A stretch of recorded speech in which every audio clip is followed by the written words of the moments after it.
सलाह लें पर संभल कर। मनुष्य एक सामाजिक प्राणी है जो कि लोगों के समूह के बीच में रहता है। इस समूह में कई तरह के रिश्तों को वो निभाता है। कुछ रिश्ते निस्वार्थ होते हैं जबकि अधिकतर रिश्तों की नींव स्वार्थ पर टिकी होती है। हम जो प्रोफेशनल रिलेशन बनाते हैं वो अधिकतर आदान प्रदान या यूँ कहें एक से दूसरे को और दूसरे से पहले व्यक्ति को फायदे की बुनियाद पर ही टिके होते हैं। मैं यह नहीं कह रहा कि सभी रिश्तों के पीछे स्वार्थ ही होता है, लेकिन हाँ, आज की दुनिया में अधिकतर इंसान अपना फायदा देखकर ही रिलेशन बनाते हैं। दोस्तों, ऐसा कई बार होता है कि हम किसी दुविधा में फंस जाते हैं और हमें किसी की राय की जरूरत पड़ती है। तब हम अपने आसपास के लोगों से उस बारे में सलाह मशवरा करते हैं कि हमें क्या करना चाहिए। कई बार उनकी राय हमें सही रास्ते का मार्ग दिखाती है तो कभी और ज्यादा हमारे नुकसान का सबब बन जाती है। अगर आप माता पिता, भाई बहन, सच्चा दोस्त आदि निस्वार्थ रिश्तों को जो कि आपको सही राह ही देते हैं छोड़ दे तो बाकी अधिकतर समाज के और वर्क प्लेस के लोगों से सलाह लें जरूर, पर अपना विवेक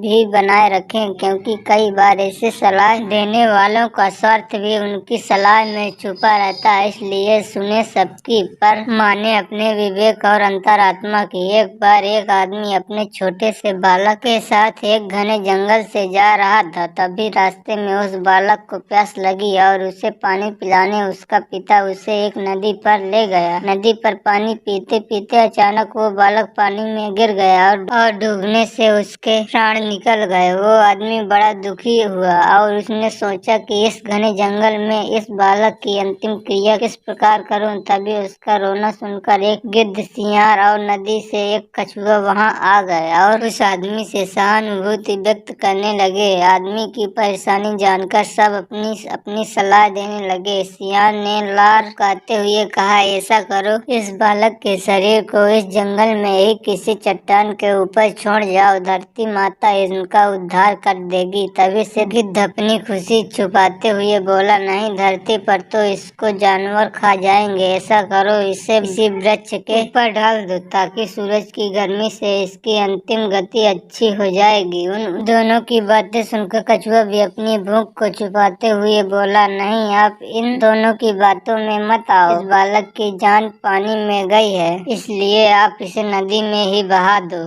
और इसके बाद तीनों अपने अपने कहे अनुसार उस आदमी पर जोर डालने लगे। तब उस आदमी ने अपने विवेक का सहारा लिया और उन तीनों से कहा, तुम तीनों की सहानुभूति भरी सलाह में मुझे तुम्हारे स्वार्थ की गंध आ रही है। सियार चाहता है कि मैं इस बालक के शरीर को ऐसे ही जमीन पर छोड़ दूं ताकि ये उसे आराम से खा सके, और गिद्ध, तुम किसी पेड़ पर इस बालक के शरीर को इसलिए रखने के लिए सलाह दे रहे हो ताकि सियार और कछुआ से बचकर आराम से तुम दावत उड़ा सको, और कछुआ, तुम नदी के अंदर रहते हो इसलिए नदी में अपना दावत का इंतजाम कर रहे हो। तुम्हें सलाह देने के लिए धन्यवाद, लेकिन मैं इस बालक के शरीर को अग्नि को समर्पित करूंगा, न कि तुम्हारा भोजन बनने दूंगा। यह सुनकर वो तीनों अपना सा मुंह लेकर वहाँ से चले गए। दोस्तों, मैं यह नहीं कह रहा हूँ कि हर व्यक्ति आपको स्वार्थ भरी सलाह ही देगा, लेकिन आज के इस कॉम्पिटिटिव युग में हम अगर अपने विवेक की छलनी से किसी सलाह को छान ले तो शायद ज्यादा सही रहेगा। हो सकता है कि आप लोग मेरी बात से पूरी तरह सहमत ना हो, पर कहीं ना कहीं आज के युग में ये भी तो सच है कि मेरे नजदीक रहते हैं कुछ दोस्त ऐसे जो मुझ में ढूंढते हैं गलतियाँ अपनी। यदि दोस्तों आपको यह वीडियो जरा सा भी पसंद आया हो तो वीडियो को लाइक करके चैनल को सब्सक्राइब करें और बेल आइकन को ऑल पर सेलेक्ट कर लें ताकि हमारी अगली वीडियो आप तक जरूर पहुंचे। धन्यवाद।